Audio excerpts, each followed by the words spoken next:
MAC tournament seeds are on the line in Loudonville. Siena is a point outside of postseason contention, and Ryder would love to play spoiler. It's the Ryder Bronx and the Siena Saints from Hickey Field on a MAC Soccer Saturday on ESPN+. Welcome to the campus of Siena University, everybody. Joe Puccio alongside the MAC champion, Jayana Mons. And Jayana, this is a game for both squads that's massive for postseason success. Welcome to the law offices of William Mattar Friday Night Rivals, driven by Bob Johnson Automotive Group. Today, two programs are driving towards postseason success. In the final week of the regular season, the McQuaid Jesuit Knights travel to Fairport to take on the Red Raiders. Welcome to the broadcast booth, everybody. Joe Puccio, Brendan McDaniels with you. And Brendan, these are two teams that are below 500 overall, but have their seeds locked up for the Class AA sectional playoff. No safety help on the corner to Sean Cotto, who has an interception today. Roselli to throw. Backpedals. At the F at midfield. Still making a play. Roselli scrambles. Gets the first down and steps out of bounds. What a play! A vinyl outlet first down, improbable to possible to reality. Mason Cone wins the opening face-off for the Orange. Boy, he had quite the week and quite the game last time out against Colgate, 17 of 22. He dodges right to the crease. His first shot goes in the back of the net. We're just 14 seconds in, and the Orange are up 1-0. Getting to pick the brain of Gino Ariema is not the worst thing in the world. Here's Sophie Burrows. Yes, have another one. Sophie Burrows, 17 points on the night, and her fifth three-pointer. Indira Benitez to serve. She's been great for St. Peter's today offensively. Phillips ends the game for the Saints. St. Peter's had its moments, but today it was all Siena, hitting 41% offensively to sweep the Peacocks 3-0.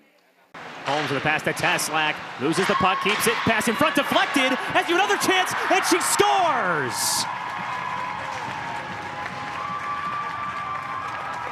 Syracuse takes advantage on the power play.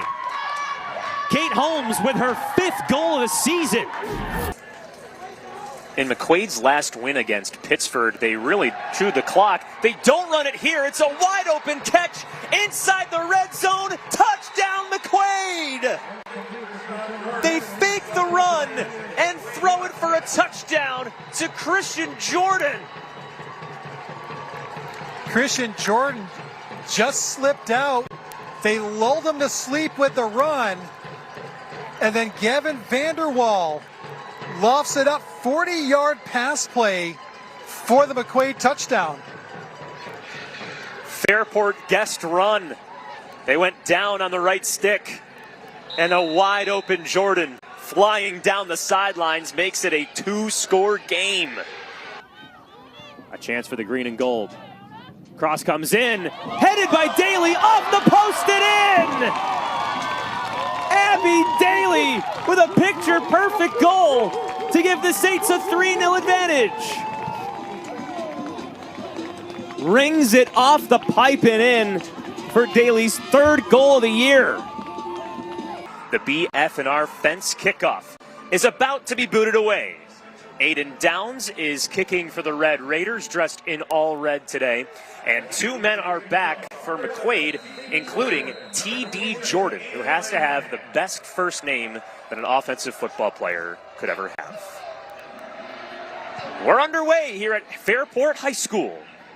We thank you for joining us here on Friday Night Rivals. It's the man T.D. Jordan who gets bottled up right at the 20-yard line. So it'll be an 80-yard drive potentially for this McQuaid Jesuits Knight offense that Brendan has kind of reverted back the clock a little bit. They're running the football more. They're running the ball right up the middle and relying on their top running back, Thomas Bailey, to move the ball down the field. Yeah, and this is what they had their bread and butter last week, and they found success on it. In years past, they've been able to really mix it up. But in this game tonight, and if they're going to win, they've got to really be a run-heavy team and really to pound the ball down the throats. So here is Gavin Vanderwall, who is listed as the backup quarterback He's getting the nod today for McQuaid. Harrison Engel, the sophomore quarterback, is normally the starter. We saw both of them warm up in pregame, so maybe we see both of them today. Yeah, it wouldn't be surprising if we see both of those guys alternate a little bit just to give Fairport a couple different looks defensively. And the first play is a pass batted down on the defensive line. James Kester, who is one of the top menaces on this Red Raiders defense, swats it down. Yeah, Kester got his paw up there really quickly, and that was interesting because we thought that we were going to see run heavy. McQuaid comes out with a pass and gets it knocked down, sets him up with a 2nd down and 10. James Kester is a defensive game wrecker, according to his head coach. Was a second-teamer at defensive end and tight end last year in Section 5. 2nd and 10, and here's the first run of the game that gets swallowed up at the line. The Red Raiders are coming to play early on. A TFL for Jamari Newton. The junior linebacker screams down. Here is the starting lineup for McQuaid, which is brought to you by the law offices of William Matar. Hurt in a car, call William Matar. You take a look, we see Vanderwall starting at quarterback. Bailey, we mentioned. Erdman is another good one to watch. Charlie Meyer and T.D. Jordan, as you mentioned, the tight end. Johnny Hahn, DeMarco, Harima up front with a nice offensive line, an underrated offensive line for McQuaid. Knights going empty on 3rd and 11. Vanderwall unleashes. The pass is complete, but just short of the sticks. Pass is caught by C.J. Nicholson, the freshman wide receiver, and it brings out the punt unit, a 3 and out for McQuaid, which is something that Bobby Bates did not want to see his team do today. Absolutely not. He wanted to control the clock, control drives, and right there we saw 2 passes in the first 3 downs. Very interesting look, and I think that was because Fairport assumed they were going to come out in a run-heavy offense, try to get them on their heels. It did not work, so now it's up to the McQuaid defense to hold strong here in this first possession. Colin Forkey will punt it away from McQuaid. Back to return for Fairport is John Russell. Catches it just outside of his own 40-yard line, and the Red Raiders will start in opposing territory with its quarterback, Sam Rosselli, our key player to watch coming into this game today. The senior quarterback on senior night has his final game here at Fairport High School. Well, you see his rushing yards, 67 carries, 342 yards, and 4 touchdowns, but he's also probably one of the most efficient passers in Section 5 as well. He completed 76% of his passes in those first 4 games where they went 3-1, and he was completing about 8 yards per attempt. So this is a guy that can do it with his arms and his feet. 12 total touchdowns on the season, 4 on the ground, 8 in the air. Red Raiders on the left hash in opposing territory. First play is a handoff up the middle. Danny Russell, the junior running back, swallowed up just a couple yards past the line of scrimmage. Let's take a look here at the rest of the Fairport offense, brought to you by William Matar, the law offices of William Matar. Hurt the car, call William Matar. So Kester, we talked about him, and Danny Russell will be in the backfield. His older brother, Johnny Russell, wide receiver. Barbita has had a great season. Ryan Sullivan, an outstanding tight end. That offensive line, Patterson and Whalen, 2 of the big guys up front for this big, strong offensive line for the Red Raiders. And we saw the first play of the game run right up the middle, underneath the center, Xander Vetrov, who is the key piece of the offensive line. A rush to the right side, and it's a TFL. Screaming down from the 2nd level. Jason Cotto, the sophomore, comes down and sends the Red Raiders back to the original line of scrimmage. Cotto read that play so well right from the point of attack and got the tackle for loss. Now this McQuaid starting lineup on defense features 3 defensive linemen and 5 linebackers. They can really change things up, bring guys down like we just saw right there. Certainly that defensive backfield is going to have a big night tonight. Erdman, Priola, Meyer, and T.D. Jordan as well. 3rd and 10 for Fairport, maybe a down and distance they didn't expect. Play action, throw out wide, and it's through the hands, incomplete. 4th down and 10 coming up, a huge stop for McQuaid. The Rider Bronx offense is showing its star power here early on. Kiani Santiago with 4 of the 8 kills for the Bronx so far, and Rider leads things 15-11 in the middle of the first set. Joe Puccio, James Hossley, and Haley Deptula with you here at the UHY Center on the campus of Siena University, featuring 2 teams that are 1-0 in conference play entering today. But it looks like Ryder's offense right now is the story. Yeah, they only have one hitting error so far. Siena has 3. Both teams have missed 2 serves. I think the terminating, Santiago's 4 for 5 right now, 4 kills on 5 swings. I think their offense is just clicking a little bit more. Yeah, as for Siena, they're hitting at a 28% clip, which overall in their season would be above average. But yesterday, Siena almost swung at a 50% rate in a win over St. Peter's yesterday. So definitely not up to their standards like it was a day before. Tyler Adams serves for Ryder. So Siena attacks. Phillips can't get the kill. We'll see what Ryder does with it. Santiago, a deep swing, but it sails over the line. Didn't quite get her feet to the ball there. I like the tempo of that set. I love the choice. She's available to hit in the back row. Give it to her.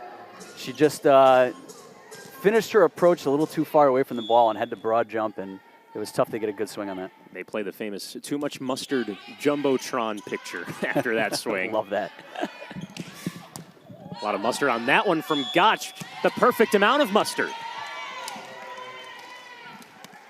Around the horn.